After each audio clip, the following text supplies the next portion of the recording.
Ahoj. Tohle video bude takový jiný. Prostě bez nějakých příkras. Není to, nemám tady nastavený svůj provizorní stojan v podobě malířského stojanu a provázku, který mi drží mobil, abych to mohla natáčet. Je to prostě takový video takzvaně z gauče. A je to tak jednak proto, že prostě jinak bych to asi nenatočila. Že prostě na to není kapacita. Nějak jít si teď mít vlasy, jít, nevím, se namalovat, prostě. Tohle je video o tom, co s váma udělá nespat. Nějak dlouhodobě a jako vůbec. A je to video o mých vlastních zkušenostech. A není to pro mě vůbec lehký téma, protože jsem nějak doufala, že už jako, že až budu nahrávat video o nespaní a o tom, co vlastně, čím jsem si procházela, o tom, jak jsem vlastně 3 roky téměř nespala, tak jsem doufala, že to budu nahrávat z pozice člověka, který už to má za sebou a že už prostě jsem fakt na té cestě k tomu tady ty stavy nezažívat. Nicméně teďka je to pro mě 3. den, co jsem v podstatě nespala, respektive první den byl učím na základní škole, tak z nějakého důvodu se mi začalo dít, že ačkoliv už jsem začala nějak spát a nebylo to vůbec ideální, jakože nebylo to, že bych prostě spala perfektních 8 hodin denně, ale prostě třeba 5-6 a prostě měla jsem třeba i nějaký hluboký spánek, což dřív neexistovalo, tak začala jsem se trošku sbírat. Nicméně pokaždý, když vstávám do té školy, tak prostě nespím vůbec. Prostě moje tělo, já jsem chtěla o tom nespaní udělat samostatný video ještě, možná udělám. Nicméně mimo jiný spouštěče, tak moje tělo prostě vnímá jako hrozbu už to vstávání samotný, protože vlastně po tak strašně dlouhý době nebo vlastně po tolika vlastně stovkách nocí, kdy já jsem vlastně trávila v posteli úplně v panický už jako hrůze z toho spaní i nespaní, protože vlastně spánek mi způsoboval stres, protože to byl další úkol, bylo to něco, čeho jsem nebyla schopná, měla jsem pocit, že prostě spánek je přece něco, co dokáže každej, to je přece jako norma, jakoby ta nejpřirozenější věc, že jo, umět spát, je to stejný jako prostě, že musíme jít na záchod, tak musíme jít spát prostě. A já jsem toho jakoby nebyla schopná, respektive to je to, jak jsem to vnímala, že prostě jsem asi ztratila tu schopnost spát. A proto vlastně se pro mě stal spánek jakoby úplně nejvíc stresujícím tématem. A myslela jsem si, předtím, než jsem jela na Bali, než jsem zjistila, čím převážně je to daný, to moje nespaní, tak jsem si myslela, že už prostě, že už není jakoby cesta. A nebyl vlastně jediný den, kdybych si nepřála, aby to všechno skončilo, kdy prostě bych si neřekla, že prostě tohle nemá smysl, tohle není život, tohle je prostě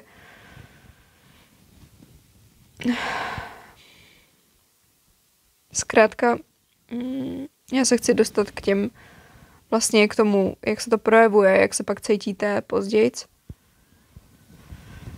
No nicméně momentálně jsem teda ve stavu po 3 dnech v podstatě bez spánku, kdy já vlastně jsem v té posteli a jakoby jsem unavená, že jo, jsem vyčerpaná, dělám věci prostě přes den, nějak teďka jsem začala konečně zase nějak žít, věnovat se víc té józe, strašně mi to jakoby dává smysl, chci se tomu věnovat, chci pomáhat lidem.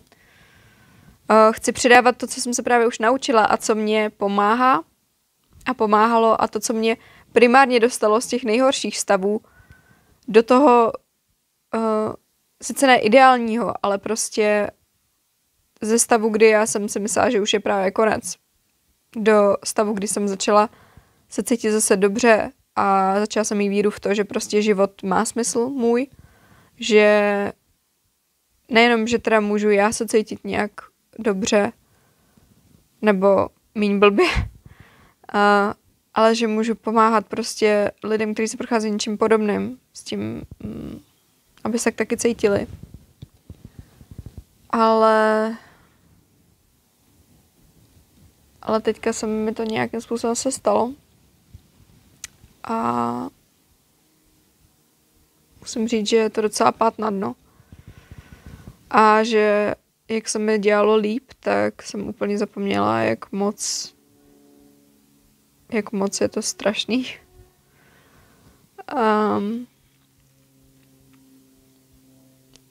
Ve zkratce už jenom ty noci, kdy prostě jste vyčerpaný, unavený, prostě zíváte všechno, chce se vám hrozně moc spát a pak zhasnete a nic se nestane. Prostě ten mozek se nevypne z nějakého důvodu.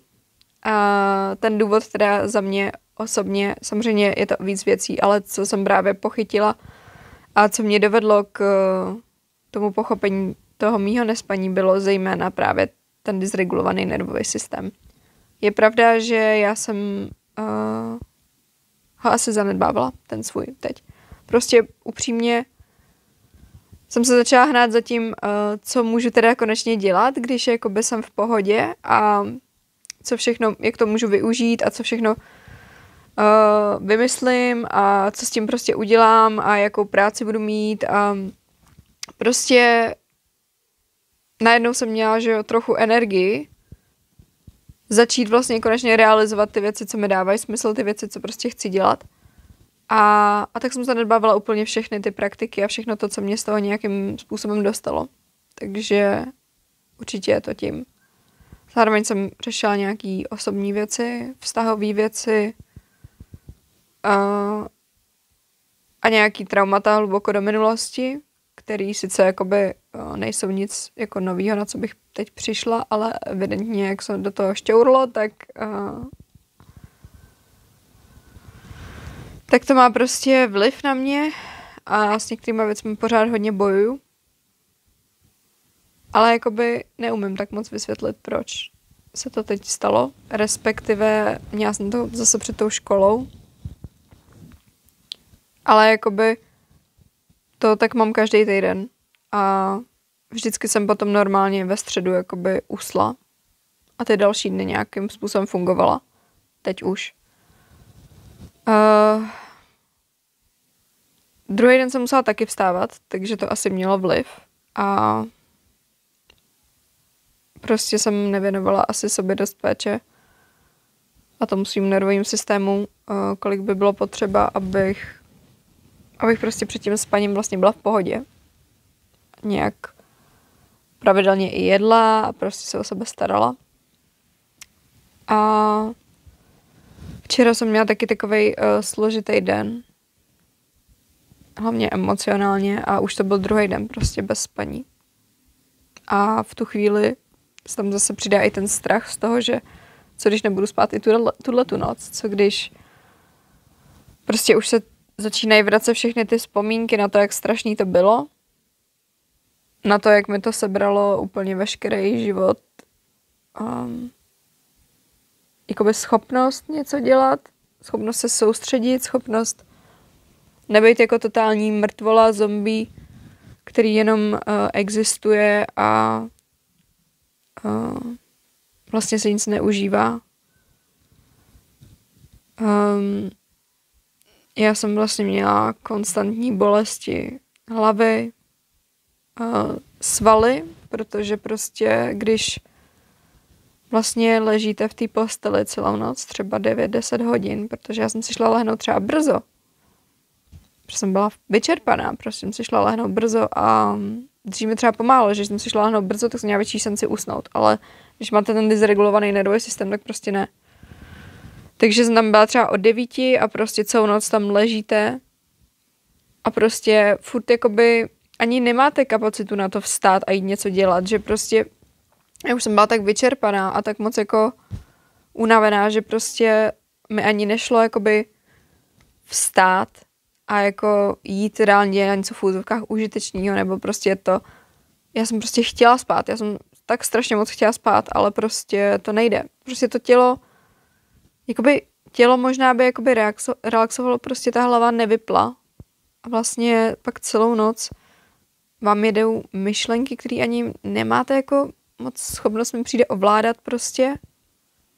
A pro mě se ty fáze toho, jak jsem tu nespavost měla, nebo jak vypadala, měnily v průběhu těch let hodně.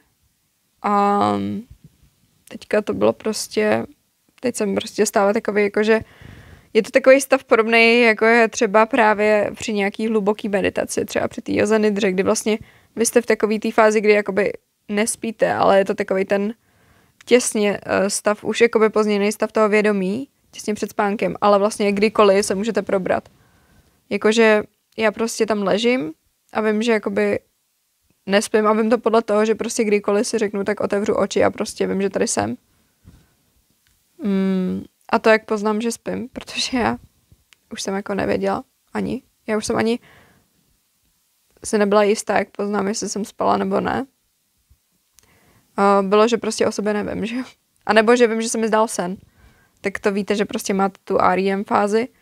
A nebo prostě,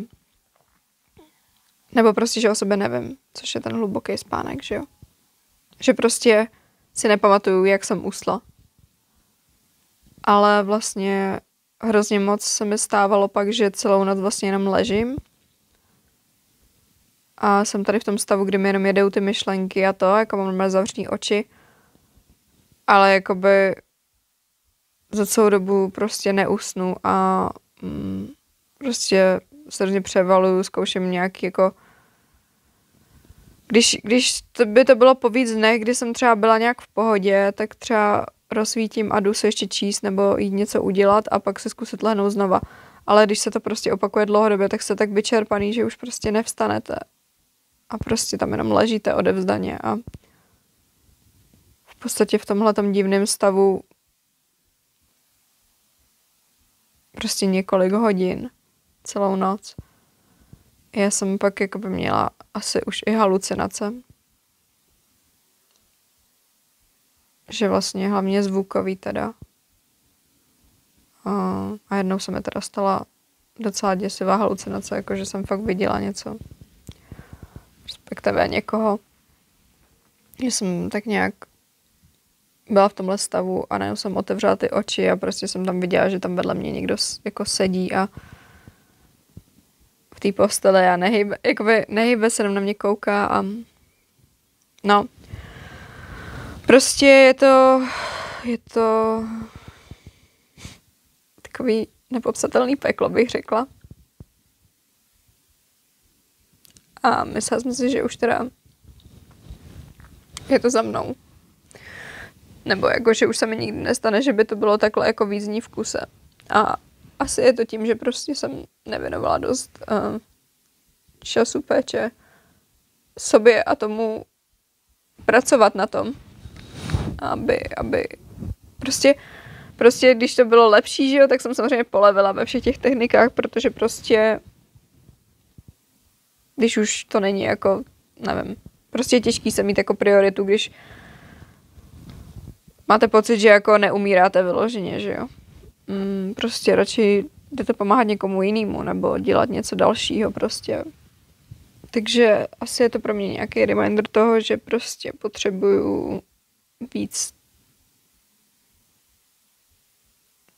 se donutit prostě pracovat jakoby na tom všem, co vlastně jsem se naučila, na tom všem, co mi pomohlo primárně, že jo. A praktikovat to hlavně a prostě ne, že si řeknu jako nebo hlavně já samozřejmě cítím, že ještě bohužel jsem si nesestavovala ten život tak, abych žila vlastně podle všeho toho, co vím, že je ten ideál. V tom smyslu, že jsem tak byla na tom Bali a tam prostě každý den jsme měli, že jo, jako sankalpu ráno a meditace pořád a prostě interoceptivní jogu a pak jsme se něco učili a večer prostě jsme měli jogu nidru a ještě večer prostě jsem nějak meditovala. A pak jsem to samozřejmě dělala i tady a hodně mi pomáhá extrémně ta masáž, jakoby seberegulační a mám prostě ten svůj ranní rituál, mám nějaký, psala jsem si vždycky deník, večer a prostě tyhle věci. Ale samozřejmě teď, když jsem začala být nějak zase akční, tak jsem prostě tyhle věci opomíjela a prostě nedávala si ten čas a upozorňovala je, šla jsem místo toho radši do fitka, nebo prostě dělat něco v úvozovkách důležitějšího, upravovala jsem videa do večera a no, tady jsem, takže musím říct, že ten strach, který je spojený s tím, že se z toho nedostanu, je prostě strašně velký, protože to trvalo tak hrozně dlouho a už jsem si myslela, že ani žádná jako naděje není. Možná teďka teda je ten čas na to nějak přijít k tomu, jak se to vůbec u mě nějak jako vyvinulo, jak to a co jsem prostě prožívala. No, já nevím, jestli bych neměla tohleto nahrát ještě samostatně. Chtěla jsem prostě nahrát tu sekci Můj příběh, což by byly aspoň 3 videa. Prostě podle různých etap, protože prostě už od dětství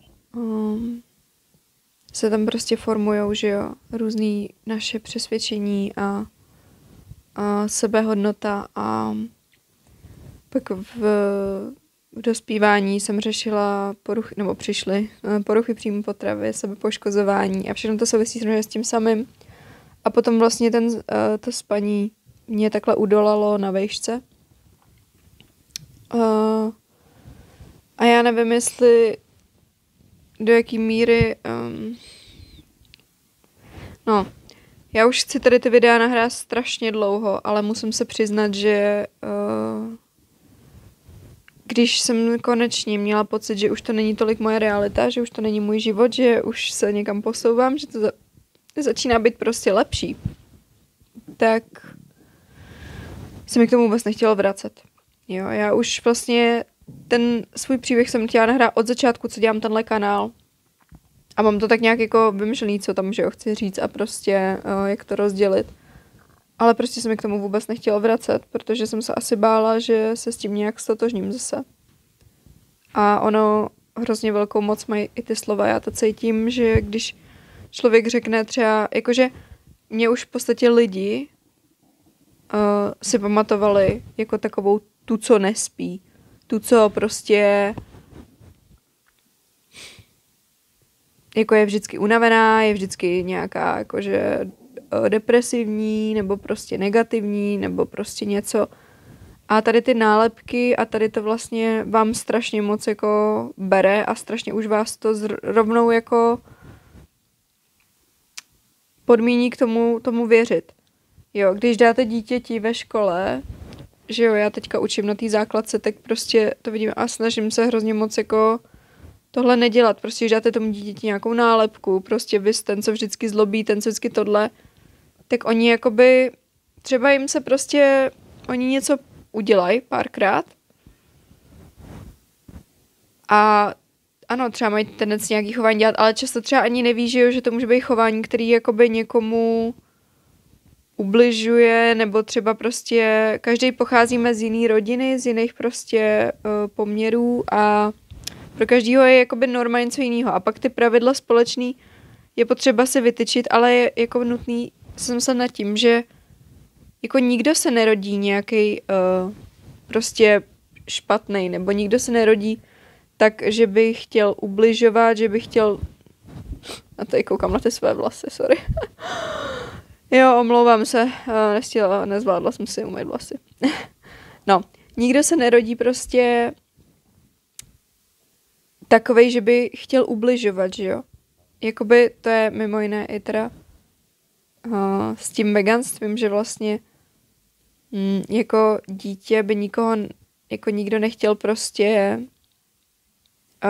ubližovat zvířátkům.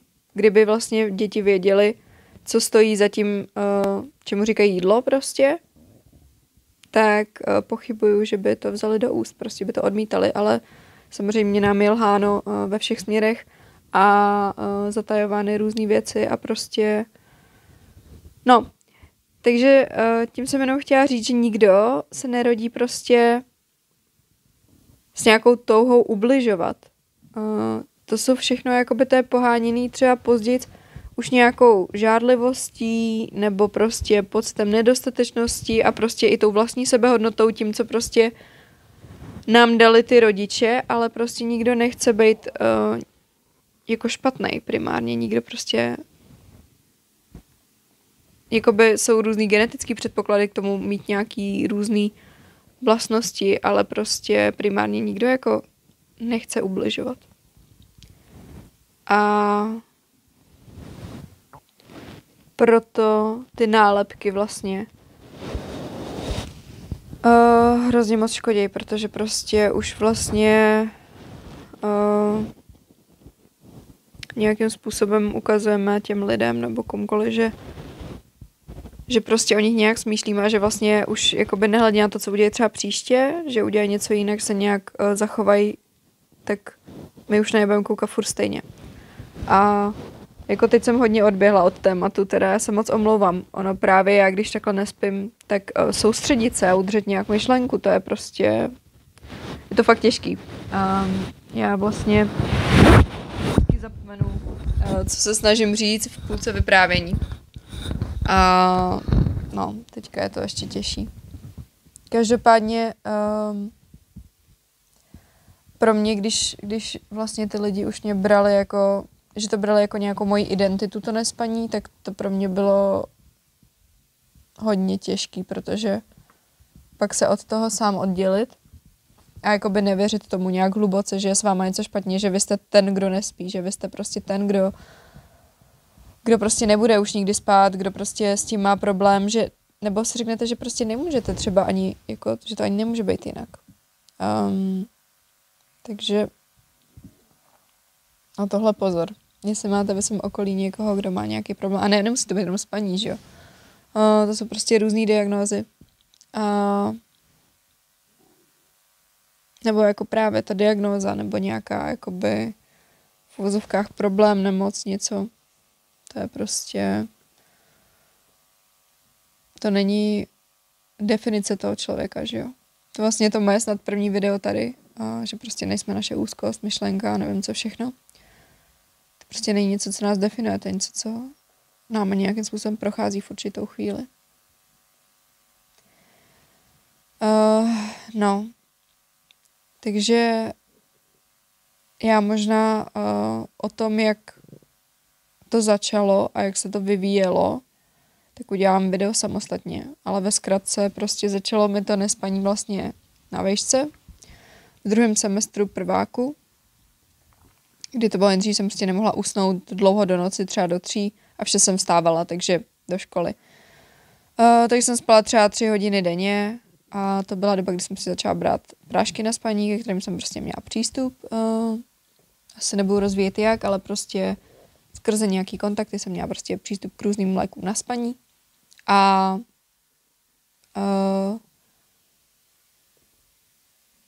tak nějak jako v průběhu vlastně té vysoké školy, hlavně v druháku, tak se to začalo rapidně zhoršovat, pak už jsem prostě bez těch prášků vůbec nebyla schopná spát, ale samozřejmě to nejsou léky, úplně nám jakoby nic neléčí, v podstatě jenom potlačujou ten důvod, že jo, proč se to děje a ty symptomy a prostě hodně velký jako svinstva, prostě chemicky, který prostě utlumujou ten nervový systém, ale vlastně nějak neřeší tu příčinu.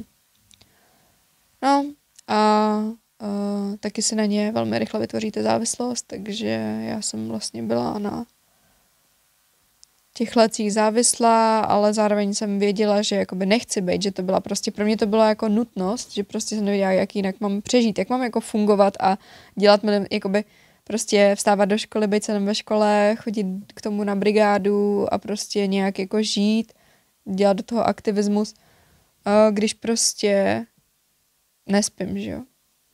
Takže já jsem prostě ty léky, ty prášky brala prostě vždycky během školy a pak hned, jak byly prázdniny nebo nebyla škola, tak jsem to prostě vysadila. A tím jsem teda jakoby vlastně získala pocit, že to je čistě kvůli té škole, jo? Že to je prostě, že ten stresor je ta škola. Ale potom vlastně se to furt zhoršovalo a já jsem prostě nespala ani jakoby už jindy. A pak už jsem se prostě rozhodla, že už ty prášky brát nemůžu. Že jsem měla teď etapy, kdy jsem je třeba vysadila na pár měsíců. Prostě, když jsem byla na Maltě, tak jsem si je sebou nevzala vůbec. Ale taky jsem tam nespala skoro vůbec. Bylo to taky strašný. Byla jsem už tak vyčerpaná, bylo mi zle. Fyzicky, prostě psychicky. I když tam toho bylo víc, tam se toho dělo hodně. A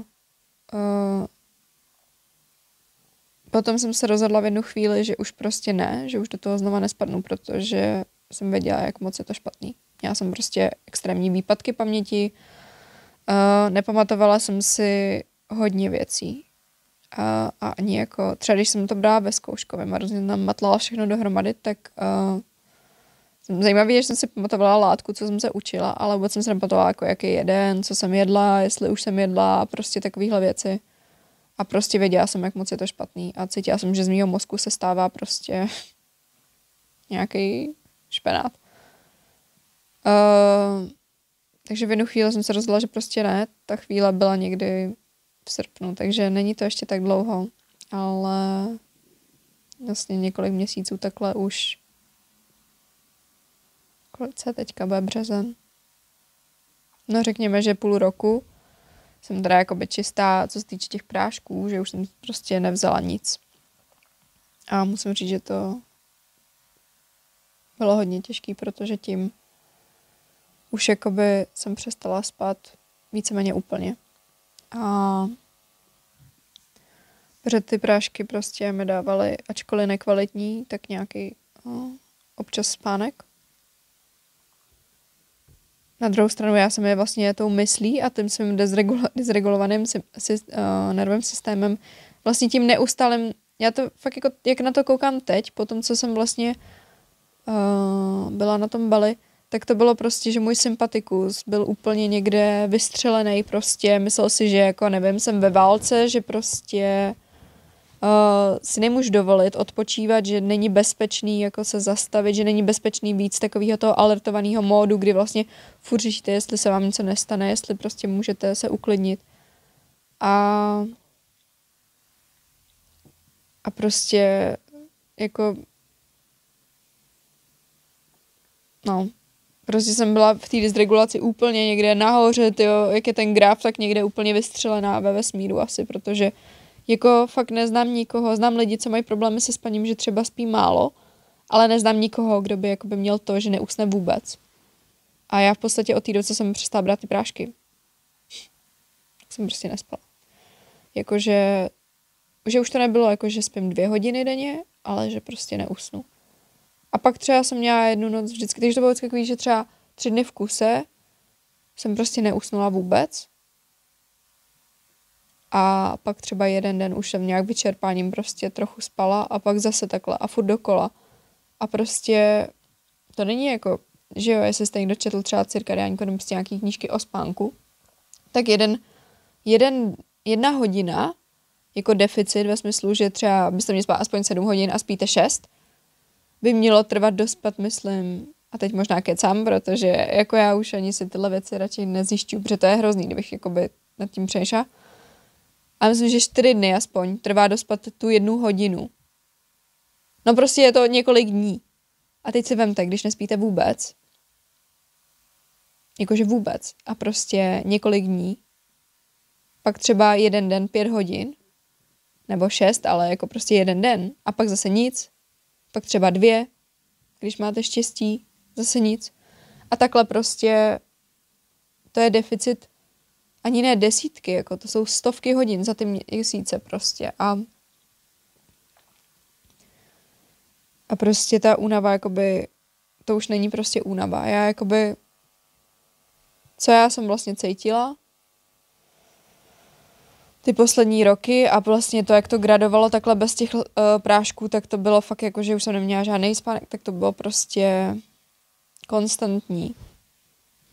Neustálá zima, prostě celý den jakoby mrznu, nehledě na to. Pozor, ale v létě, tak to zase mám pocit, že schořím, protože prostě termoregulace asi jako neexistuje.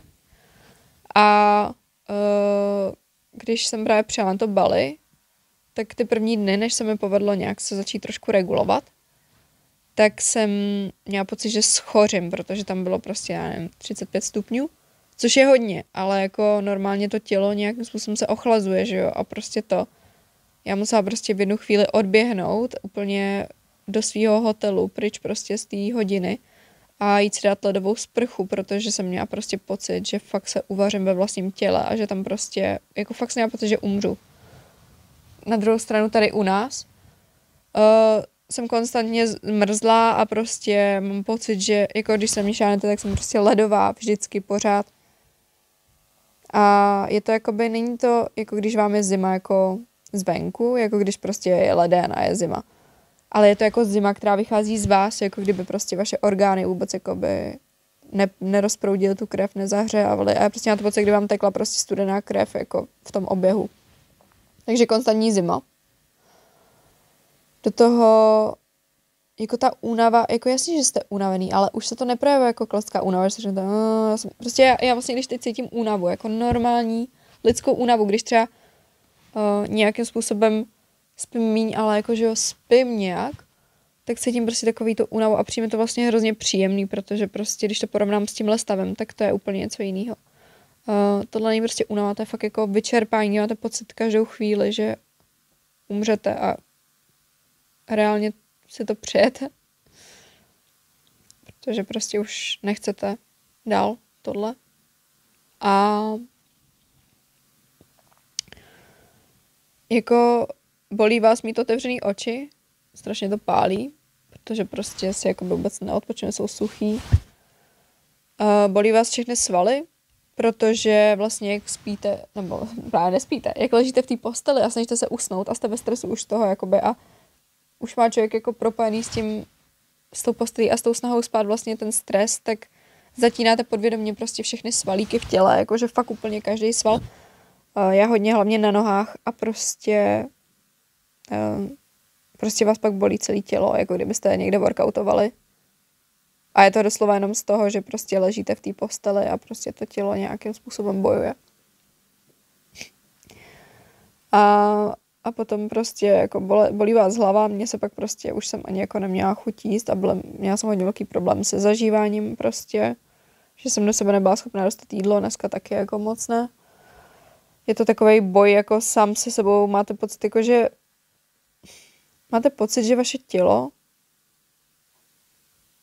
se vás jako snaží zničit, zabít, že prostě jako je těžký si vlastně uvědomit, že to tělo není ten nepřítel, že to tělo vám ukazuje na nějaký větší problém, který máte vyřešit, který máte věnovat pozornost. A vlastně v tu chvíli, kdy jdete nějak v souladu se sebou a začnete s tím jakoby něco dělat a dělat něco pro sebe, tak pro mě to byla ta chvíle, kdy já jsem začala spát, ale než jsem tomu porozuměla, tak jsem si to vlastně dávala za vinu. Nenáviděla jsem se z hloubi duše. Samu sebe za to, proč jsem taková, proč jsem divná, proč nedokážu spát, co je se mnou špatně prostě. A hlavně protože to prostě neovlivňovalo už jenom mě, ale vlastně všechny moje vztahy, že prostě nemůžete dělat věci, co byste rádi. Já tancuju, začala jsem zase tancovat konečně, protože jsem s tím přestala v jednu chvíli a byla to moje největší vášeň. A je to prostě jedna z věcí, co mi dělá hrozně moc radost, ale zároveň jako tady s tím levelem vyčerpání to pro mě prostě nebylo ani možný. Jít tam prostě večer od 7 do půl 9 prostě, když tam blikají světla a řve tam hudba nahlas, to pro mě prostě bylo extrémně ještě víc dysregulující. Protože taky jakoby věc jedna z největších těch, co vlastně, jak jsem cítila, kromě neustálého takového jako podráždění, protože to jako asi víte i vy, že jo, když se nějak blbě vyspíte, takže je pro vás těžší být jako milej a prostě to a teď se vím, že nespíte vůbec, tak prostě ta podrážděnost, jakože i když vevnitř to jako necítíte, tak prostě to jako automaticky vyjede, všechno zní prostě blbě, všechno zní jako, že jste pořád naštvaný, nepříjemný. I když to slova, každý slovo, s každým slovem bojujete a snažíte se, aby znělo dobře, prostě úplně overthinkujete všechno, přemýšlíte. Takže mě to prostě ovlivňovalo ty koníčky, nějaký ten normální život. Když jsem ještě se snažila chodit do té školy, tak i to samozřejmě nějaký výkon, ale hlavně prostě vztahy. A já jsem vlastně přišla o hodně, tím bych řekla. Bylo to pro mě asi ta nejtěžší věc, že prostě jsem cítila, jak lidi mě jakoby už nechtějí v tom svém životě, protože prostě ten můj stav samozřejmě ovlivňoval i je. Už se mnou nebyla sranda a neuměla jsem přestat řešit tohle, protože to pro mě byla prostě ta nejvíc věc, která prostě doslova rozhodovala o každý sekundě mýho života a prostě byla jsem z toho konstantně ve stresu. To tělo bylo konstantně ve stresu, moje tělo bylo konstantně ve fight flight prostě. Myslel si, že je ve válce, já jsem si myslela, že jsem ve válce. Byla jsem každý večer ve stresu, všechno se řídilo podle spánku, takže jsem furt odjížděla z akcí, že jo, brzo domů, abych jakoby měla tu šanci znova spát a pak se stresovala s tím, že musím spát a nemůžu být na té akci a prostě přišla jsem o hodně lidí. Nebo jakoby možná ne definitivně, ale prostě ty vztahy se změnily a lidi, který jsem nejvíc milovala, tak prostě nějakým způsobem z toho života odešli, anebo se tam vztah měnil natolik, že už to jakoby nepřinášelo úplně to samý. A taky prostě, když jsem chtěla být prostě s těma lidma, nebo jsem se snažila, protože pak jsem zvolila strategii, že prostě se nenechám už tímhletím ničit život, že prostě na všechny ty akce půjdu, i když se takhle cítím, že už prostě nebudu tomu podřizovat ten svůj celý den, že prostě tam pojedu. Tak jsem se to stejně nebyla schopná užít a bylo pro mě těžké, když prostě si z toho lidi dělali srandu, když prostě mi říkali věci jako no, ty vypadáš, jako když jsi spala přesně 48 minut. A jsem jako, to není vtipný, protože to ani není pravda doslova. Já jsem nespala ani těch 48 minut. Já jsem prostě neusla a nemůžu usnout a je to pro mě utrpení a prostě není to vtipný. Není to vtipný. Pro mě vtipy o spaní prostě nebyly vtipný, protože a jako není to proto, že bych byla suchá, není to proto, že bych prostě nevím, já jsem nechtěla být jako nezábavná, nebo jako myslím si, že jsem docela, že umím být i docela jako společenský a docela zábavný člověk, ale vlastně já jsem konstantně jako trpěla a nevěděla jsem už kudy kam a strašně moc jsem na sebe musela házet masku toho, že nějak jako funguju, že to nějak zvládám. Vlastně jsem se snažila furt dělat dál ty věci, co jsem nějak jako mi dávaly smysl a prostě to, ale vlastně už mi ani smysl nedávaly v tomhle stavu, že jo. Prostě jsem tam jenom chodila, abych jako nepřestala. Třeba ten aktivismus a vlastně jako všechno jenom tak strašně vyčerpávalo.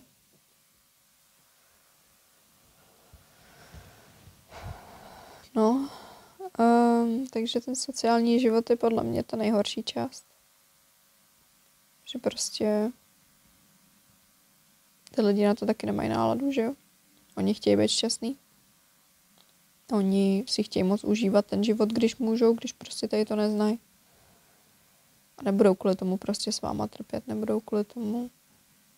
Když vy prostě nemůžete někam jet na party, tak oni jako nepřijedou za váma, že jo, aby jste aspoň na chvíli viděli, prostě budete hnít doma sami. Teďka mluvím prostě z té pozice, jak jsem to vnímala, jo. A taky z té pozice, že prostě se s tím nehodlám stotožňovat a že věřím, že dneska prostě spát budu a že se vrátím zpátky a že už prostě je to jenom nějaký zase výkyv a nějaká zkouška. Že to není moje realita, že to prostě vím, že je to možný. Vím, že vlastně když jsem začala starat o svůj nervový systém a začala nějakým způsobem s tím pracovat, tak jsem začala i spát a bylo to postupně lepší a lepší a zrovna paradoxně je to tak 5 dní nebo někdy prostě minulý týden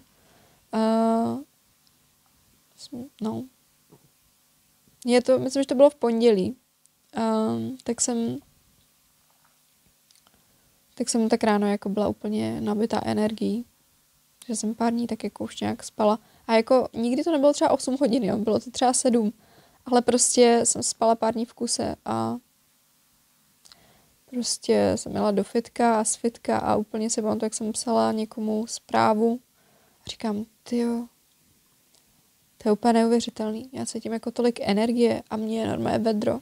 Já tady jdu jenom prostě ve svetru a je mi vedro a prostě předtím mi byla furt zima a teď je mi vedro a jako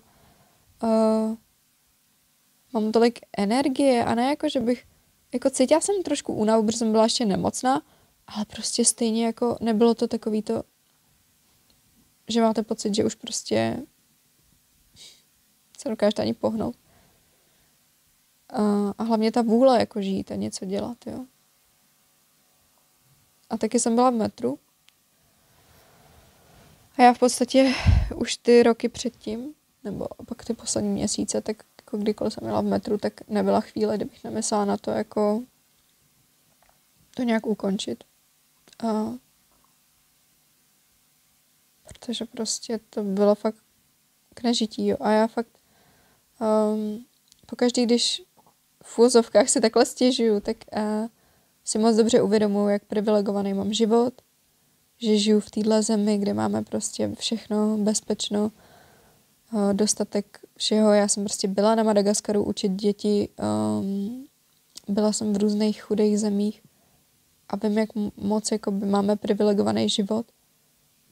Ale snažím se jakoby tady taky ukázat, že vlastně ten problém, že to se nedá porovnávat třeba jakoby svoje trápení k trápení nikomu, kdo žije tamhle a nemá prostě co jíst, protože to by jakoby vždycky najdete někoho, kdo je na tom jakoby hůř a taky je to hodně subjektivní jako ta škála, ale prostě jak říkala moje ségra jednou, prostě když vás trápí, nebo že vás problém, prostě, že vás tlačí kamínek v botě a prostě vás to bolí a jako rozhodí vás, to je to pro vás nějaký problém, tak to prostě je problém. Problém je to v tu chvíli, kdy vám to nějak znepříjemně život, nějak znemožňuje tu kvalitu toho života. Takže prostě jenom abych jako nechci působit, jakože si myslím, že moje nespaní je třeba horší než prostě to, co se děje někde ve světě. Myslím si, že prostě tyhle věci by se neměly srovnávat, protože prostě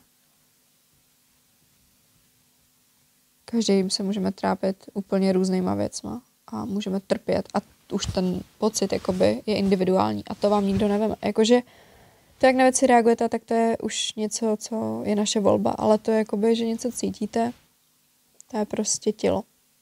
Je to tělo, který reaguje na něco jako na hrozbu, který prostě má jako blbou zkušenost a tomu vzít prostě nemůžete. Takže tak. A já prostě jsem zcela upřímně myslela na to vzít si život každý den.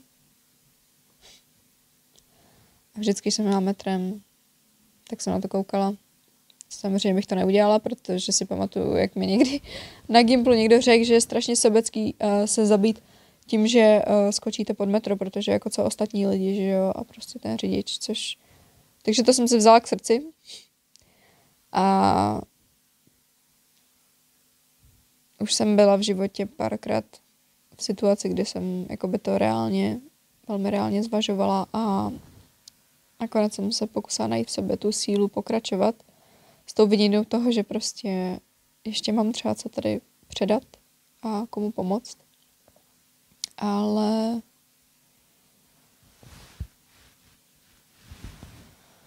prostě ty myšlenky tam byly. A jakoby i ta chuť to všechno vzdát a prostě proč se vůbec jako ještě snažit a to. Takže to jsou ty reální pocity, no. A jestli se na tohle dívá někdo, kdo má s tím taky problém, kdo má se spaním problém, tak mi asi dá za pravdu, protože ví, jak moc je to strašný. Já si myslím, že prostě já mám hodně jsem měla v průběhu života různý psychosomatický jako i potíže a zdravotní, různý bolesti, chronický záněty močových cest a různý jiný potíže a stejně prostě jsem v životě nezažila nic tak hrozně jako to nespaní, protože to pak ovlivňuje všechno. Když se prostě rozpadne imunita, vždycky jsem hned nemocná. Vlastně já jsem byla pak už měsíce v kuse pořád nemocná a prostě nemáte energii, jako ani ne ve smyslu, jako že prostě nejste nabitý energii, jako že nejste schopný skoro si ani dojít jako na záchod. Nemáte vůbec žádnou mentální energii něco dělat a prostě žádnou motivaci, že jo, žít. Takže za mě osobně jako tohle je fakt neuvěřitelný a proto si myslím, že ten spánek je tak moc důležitý a prostě když vidím, že lidi, kteří mají to štěstí, že teda jako spí nějakým způsobem normálně, že s tím nemají problémy, si nějakým způsobem to kazej a vůbec jakoby na to nedbají a prostě chodí spát prostě random ve 3, ve 4 v noci a stávají prostě před... A to, tak jakoby je to jejich volba, ale já se prostě hrozně obávám toho, že jim to nějak naruší pak už ten spánek, že s tím budou mít později problémy a že prostě úplně mám hrůzu z toho, když vidím nějaký takovýhle věci, protože mi na těch lidech záleží a prostě nechci, jako tohle je fakt něco, co byste nepřáli prostě ani tomu nejhoršímu nepříteli. Jakože takový zajímavý pojem, ne? Protože vlastně kdo je jako, co je vůbec nějaký náš nepřítel. No, nicméně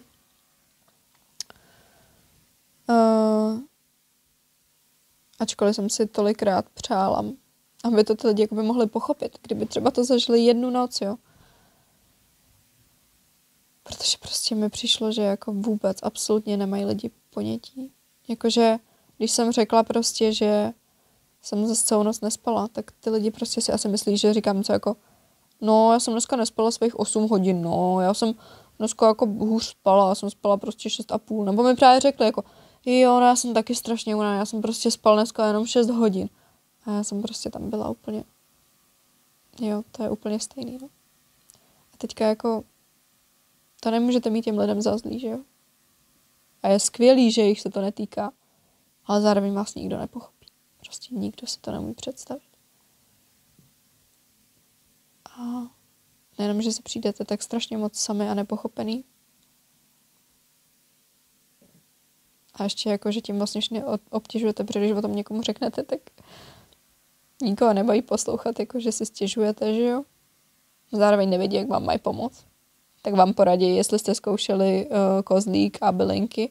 Ne, to mě nikdy nenapadlo, zkoušet všechny tyhle alternativní, doslova úplně všechny přírodní věci na trhu, kolik tisíc jste za to utratili, že jo, protože prostě primárně jako nejdete do chemie. Ale prostě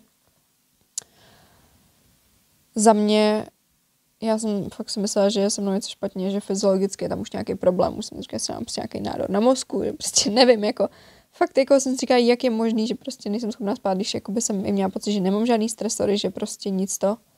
A pak jsem prostě jela na to Bali, kde to byl vyloženě 2týdenní kurz na regulaci nervového systému a já jsem vlastně po 2 nocích tam, nebo jako 2 dnech, začala spát. Poprvé jsem prostě usla. A Zjistila jsem, že je to prostě nervový systém. Že je to můj extrémně dysregulovaný nervový systém, který byl dysregulovaný někde už úplně v oblacích. A že prostě právě se s tím dá něco dělat. A pro mě to bylo neuvěřitelně fascinující. Bylo to pro mě jako, aha, takže jakoby mám šanci na život, mám šanci třeba to i nějak předávat a pomoct dalším lidem. No, ale teď vidím, že je to prostě fakt křehký. A že jako neusnout na vavřínech. To je taky teda přirovnání neusnout na vavřínech. No, já jsem neusla ani na vavřínech, ale prostě jako praktikovat dál ty věci, starat se o sebe a no, uvidíme, jak to bude dnešní noc. Já bych měla dneska, nechci si říct, že bych měla něco dělat, ale asi je to žádoucí, abych dneska upřednostnila už teda sebe, svoje tělo a nějak se snažila regulovat. Ono je to docela taky těžký, když jakoby je to třeba spojený s tím, že prostě byste rádi někam šli a kvůli tomu dneska nepůjdu asi na oslavu, protože prostě 4. noc takovou už bych prostě nezvládla a nevím, asi bych neměla šanci si ji užít. A hrozně moc mě to mrzí, zase už jsem dlouho neviděla svoje kamarády, ale no nevím, upřímně nevím, co je správně. Prostě jenom zoufale moc chci přerušit ten cyklus, protože to je to nejtěžší. Přijeme, že čím víc dní jakoby se tohle děje, tak tím těžší je každý další den.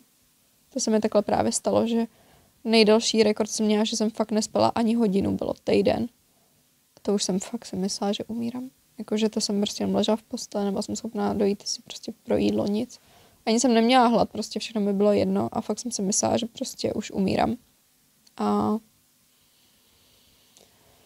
každý další den je prostě horší, no. Takže nevím moc, co je moje strategie.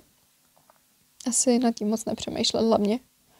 Nedávat tomu takovou váhu a věřit, že prostě vím, že to je možný, vím, že je možný spát, vím, že toho jsem perfektně schopná a je to prostě jenom o tom se nějak dát na to první místo a tak. No, jo, mimo jiné teda, co to taky dělá a tady ten chronický stres, tak je, že je člověk oteklej, což jste si asi mohli všimnout, že jo, jak to je prostě, já prostě, pro mě je strašný se na sebe takhle koukat, jo.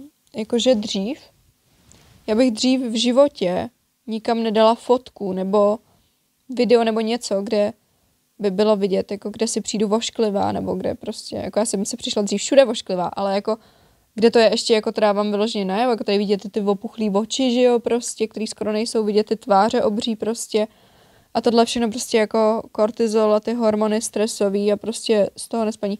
Kdyby byly vidět víc ty barvy, tak já mám ty tváře vlastně úplně rudý a zbytek si tu takovej zelený, vypadám prostě jak Grinch. Ale co je důležitější, než jakoby ukazovat tu realitu upřímně. Jakože těch fejkových videí a těch prostě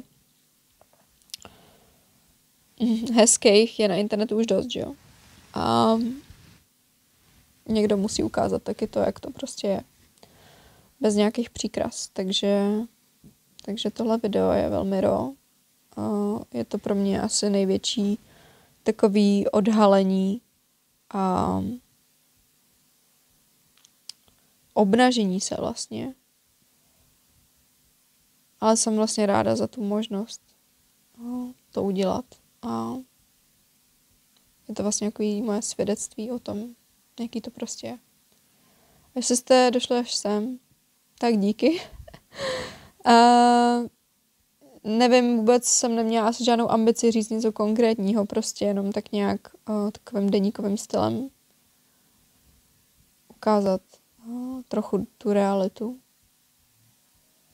Jak moc vám to může změnit život a zároveň se prostě podělit o tady to, co se děje v mém životě. A díky moc všem, kteří jste se to pustili. Když tak mi dejte vědět, jestli třeba taky máte se spaním problémy. Já moc doufám, že ne. Ale jestli jo, tak když tak co vám pomáhá třeba třeba mě něco inspiruje. A když tak tady hodím nějaký update na to, jak se to vyvíjí, no. Tady to bude asi taková série, jsem si řekla, už častěji mám jako chuť udělat něco takového méně oficiálního, jenom nějakou zpověď, nějaký denníkoidní takovej vstup. Takže asi něco jako brutálně upřímný zpovědi. No, to je teda asi všechno. Takže díky moc a doufám, že se máte krásně. Doufám, že se vám dobře spí a doufám, že já taky budu spát. A mějte se nádherně. Ahoj.